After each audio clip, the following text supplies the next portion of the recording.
Ladies and gentlemen, please welcome poet and serial creative, Azure Antoinette.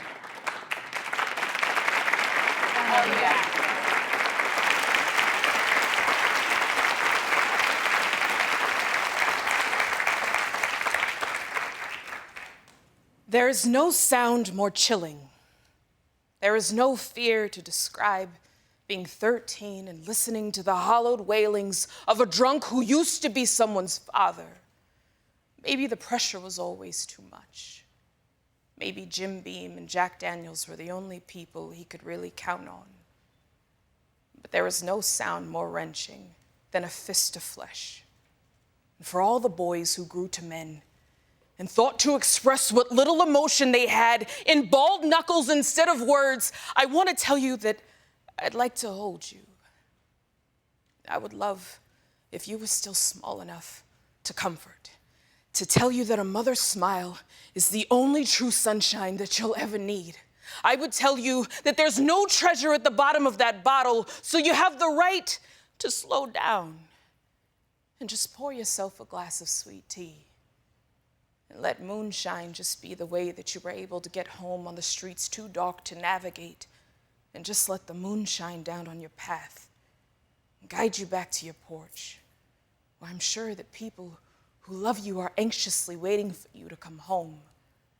See, violence doesn't need a precursor, international, domestic, manic, or otherwise. It's just hurt, pain, right hooks instead of explanations. But even through the black eyes and the tearful regrets after the sober shows its head, the humans that bear the brunt of the blow, the women that bear the children that hide in their bosoms, the women that bear the children that are taught to stay in their rooms when the sound of stomps turns too passionate for their liking, see, they still find the ability to stand in the gap and to stand in the doorway and to stand when there are too many bruises to sit. These women, these humans, built of bone and steel and regret, and many years of being put in a place that was never theirs. See, they know when enough has reached enough. And I find that these humans carry the kind of inspiration that can only be born from selflessness. It can only come from the kind of people who don't concern themselves with vanity before their children's safety. And if I could, I would have a lap wide enough for a dozen mothers and wives and husbands, back when they were even smaller than the men who never learned how to use their words. See, I would rock them on a wraparound porch in Georgia. In some place, I would read to them tales of Joan of Arc and Aphrodite. See, I would tell them of Sojourner and Nefertiti. I would tell them of the brimstone from which they came. I would raise them up in a way that they walked 10 foot tall. I would raise them in a way where they knew how to crush a titan with a kind of smile, the kind that only came from Georgia. Thank you.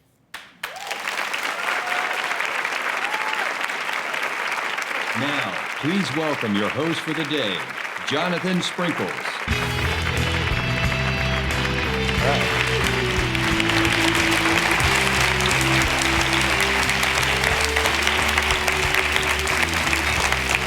Welcome, welcome. Can we please give it up one more time for Miss Antoinette Azure? All right. This is an amazing time in which we are here to have a great time. My name is Jonathan Sprinkles, and I'm really excited. Today is going to be an amazing day where we get to connect, to inspire, and to heal. And if I can add just one more, we get to celebrate. We get to celebrate you and all the work that you've done. All the work that you're doing to change lives and to change the conversation, change beliefs, and change the narrative, and even save some lives that you're doing here, not only in America, but all throughout the world. This is our opportunity to just show you just how important you are to us and to give you a gift. This entire presentation today is a gift to you. That's why we had it right here in Los Angeles, California, in Dr. Phil's office. So how are you liking your gift so far?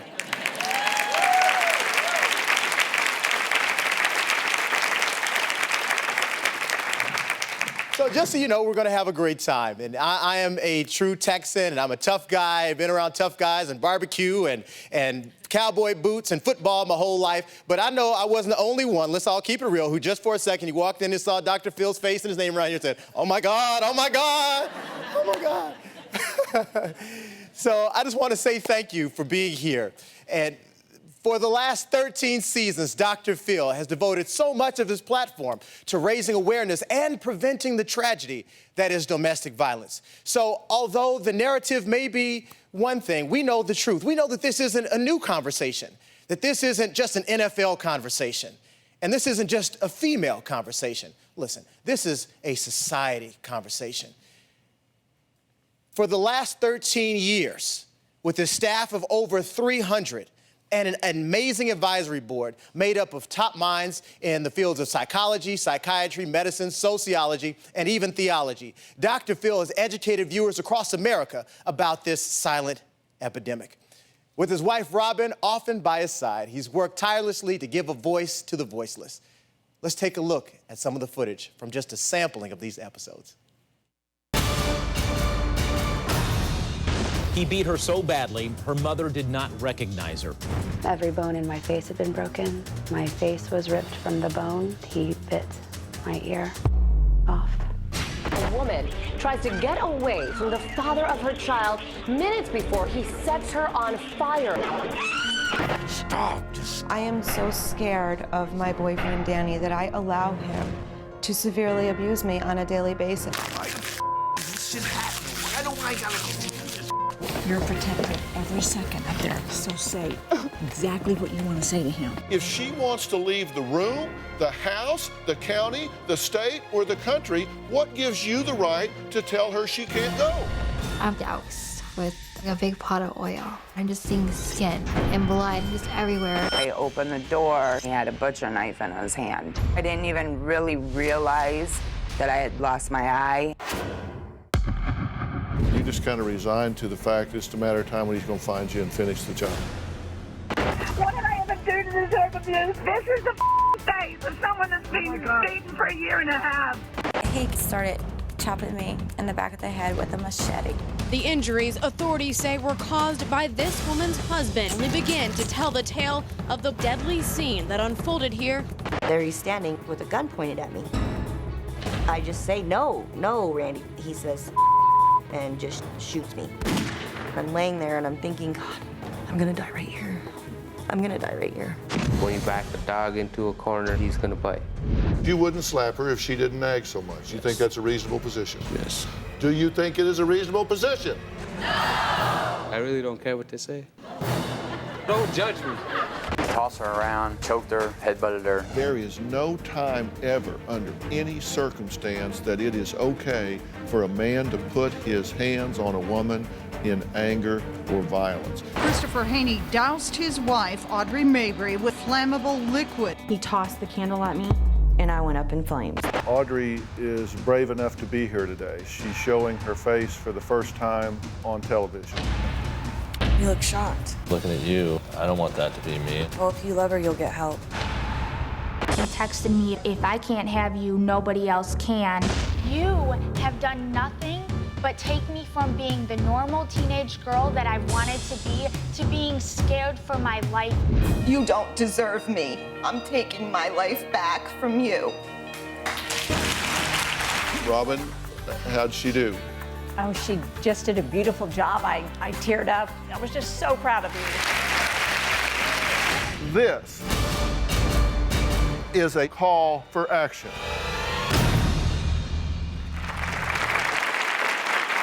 Now, please give a warm welcome to Robin McGraw and Dr. Phil.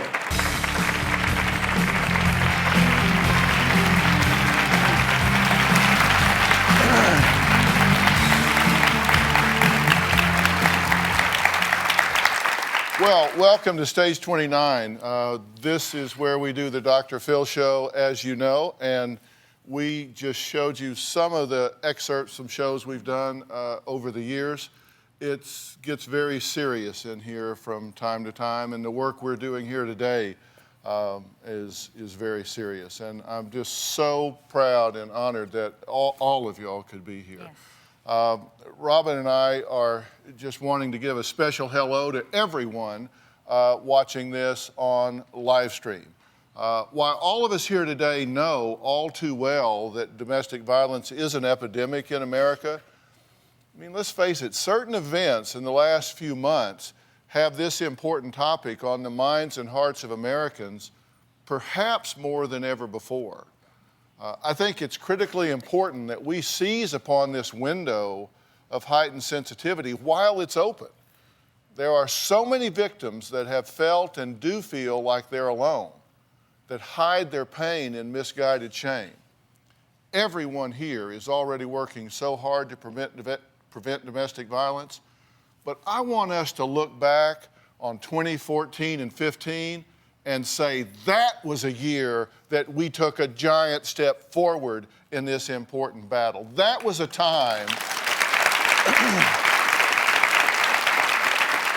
that was a time when we all came together and reshaped the conversation, the awareness, the level of this pox on our society. And I challenge all of us here today and all of you at home to be agents of change like never before. And that can all start with us triggering each other today to find ways to work smarter, have a greater impact, and save innocent victims from suffering. For the past 13 years, I've had the privilege of being a part of the Dr. Phil Show. And I will say that I have had the privilege of sitting in that chair and listening to this man. And I'm going to admit right here in front of everyone that there are times, in fact, all of the time, I cannot take my eyes off of him. I listen to what he says, and actually to every word he says as if it's the first time I've ever heard him say it, because I really, truly believe that he's just brilliant. Can I get a copy of this tape? No, I'm speaking from the heart right now. I have sat here for 13 years. I think this man is brilliant. And I'm very proud to be a part of this. I am truly inspired by the mothers, the wives, and the girlfriends who have the strength, the courage to write into the show and reach out for the help they so desperately need. Each story creates so many teachable moments for the millions at home that otherwise feel so isolated. Each story moves me to the deepest level. And that's one of the reasons that last October, I launched my foundation, When Georgia Smiled, to help support victims of domestic violence. I cannot believe that it's been a year, and thanks to working with so many of you, I could not be more proud of what has been accomplished. The foundation is named after my mother, Georgia. I credit my mother with inspiring me to become the best woman, wife, mother, and grandmother that I could be. She valued family so highly, sometimes to the point of neglecting herself. There was a very powerful lesson there too. But what I remember most of all was her smile. And even though through the darkest times, my mother always found the strength to smile for her children. And even though my mother was never the victim of domestic abuse, uncertainty and chaos often riddled our home. I founded When Georgia Smiled because I want every woman, especially those trapped in the horror of domestic violence, to feel the warmth that I felt from my mother's smile. Whether it be through providing her with a safe bed for her and her children, help with counseling, or getting back on her feet in a world that can seem to have really passed her by. Well, I can't tell you how proud I am of Robin. She was bragging on me, but I am so proud of her.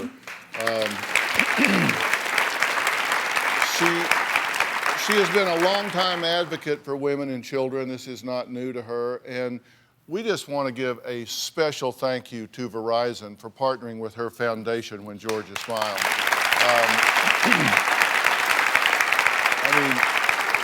Let me tell you, there are a lot of companies in this world, and then there's a group of companies that have a real heart and a real conscience. And Verizon doesn't check the box and go through the motions.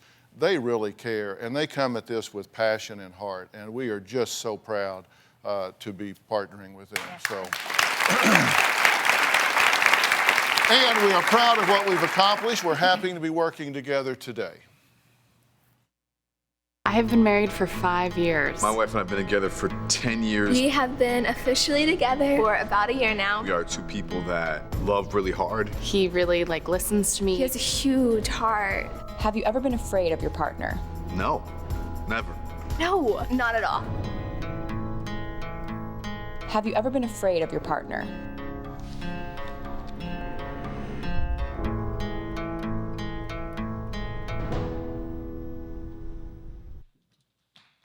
Now, please welcome Verizon Wireless Vice President and Chief Communication Officer, Tarad Neptune.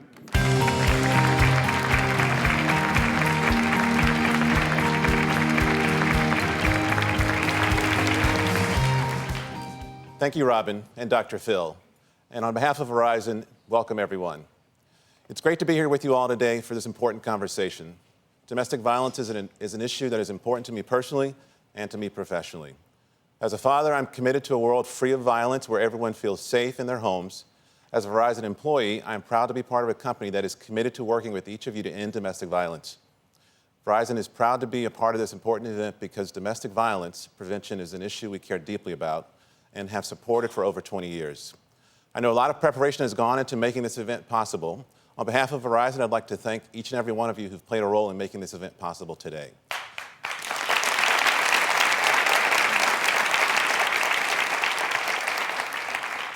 Thank you for taking the time to be with us today.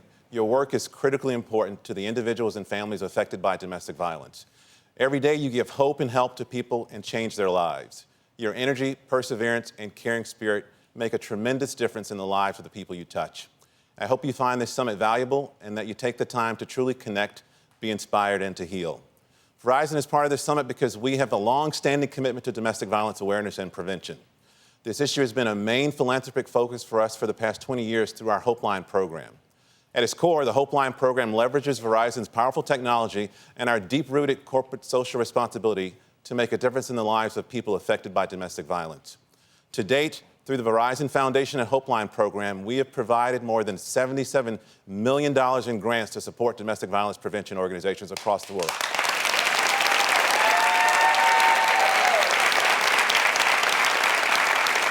Additionally, in the last few weeks, with more commitments that we've made, we have planned to spend up to $100 million on this cause over the next few years.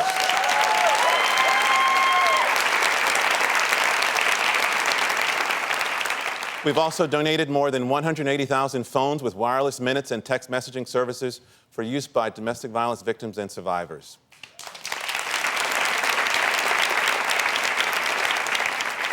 And earlier this year, we launched the next evolution of Hopeline called Because Voices Have Power. Because Voices Have Power is a digital and social media campaign designed to increase awareness of domestic violence among consumers.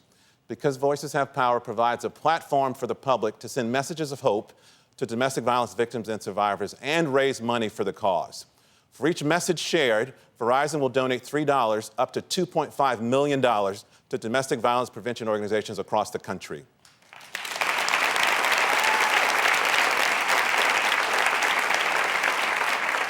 I invite everyone here to visit voiceshavepower.com to find out how to lend your voice to this important social campaign.